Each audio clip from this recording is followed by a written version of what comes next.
Асандер родился в селении Гордали.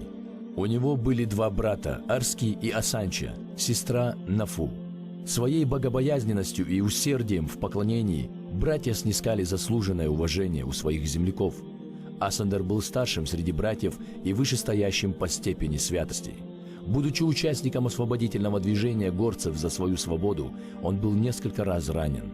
Впоследствии Асандер провел долгие годы в ссылке. Его брат Арски был ученым алимом.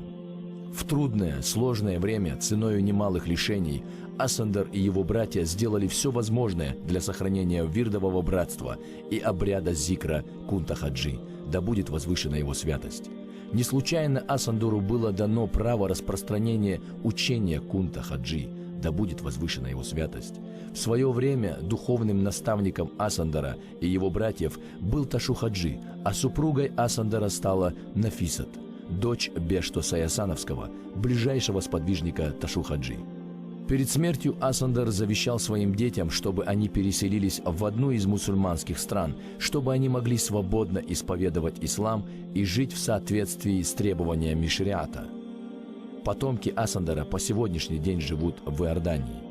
Асандер умер в 1887 году, и похоронен он в селении Бас-Гордали.